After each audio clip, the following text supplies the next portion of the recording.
Bonjour Florent, comment vas-tu? J'espère que tu as plein de monde sur ton stand qui est tout au fond, là-bas. On le voit bien en rouge sur quelques monos avec marqué ASP. Donc toi, tu es le spécialiste français de la housse de robot. ASP existe depuis 35 ans, c'est la 35e année.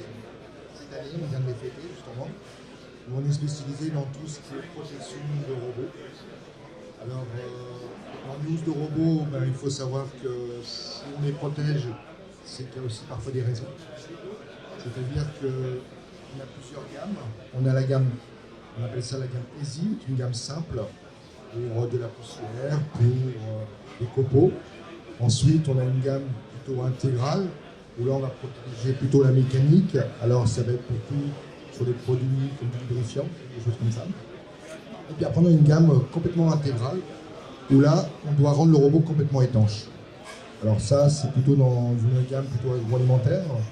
On a aussi dans les zones Atex, où là on doit protéger vraiment le robot. Ah, donc on peut même protéger pendant les zones ATEX. Tout à fait. D'accord. ATEX 1 et ATEX 2 ou... Les deux, oui, tout à fait. Super. Et alors comment est-ce que ça marche? Comment est-ce qu'on vient vous voir avec un projet, avec un robot qui est déjà en place? Alors c'est ça, il faut... Alors, en fait, on va voir le robot, donc déjà par rapport au type de robot, son application. Et à partir de là, on vient prendre les mouvements du robot, parce qu'en fait, il faut savoir quels sont les axes qui vont se déplacer. À partir de là, soit on rajoute des bagues tournantes, qu'on appelle ça, soit à l'axe 6, à l'axe 1, en fonction des mouvements, pour pas que... C'est comme un vêtement, c'est un vêtement de travail tout simplement. C'est qu'en fait, il faut éviter les plis, et que le robot ne soit pas gêné pour sa mobilité tout simplement.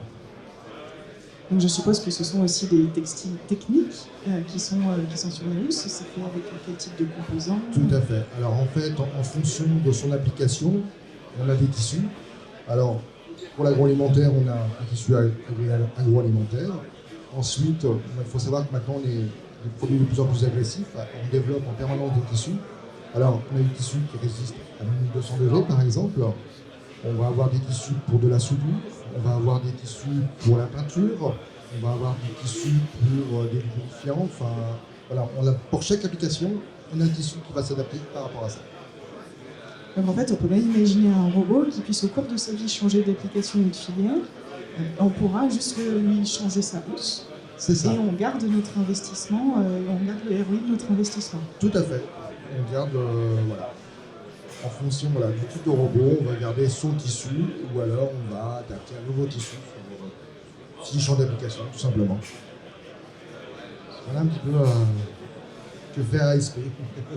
Merci beaucoup. Et du coup, bon 35 ans, on a fêté nos 10 ans. Oui, j'ai bien vu hier soir. En tout cas, joyeux anniversaire, joyeux 35 ans. Merci. Et puis, j'invite tout le monde à venir voir. Vous avez des exemplaires de tissus. Tout à fait. Et à regarder comment est-ce qu'on prototype sa housse pour son application. C'est ça. Merci beaucoup. Merci.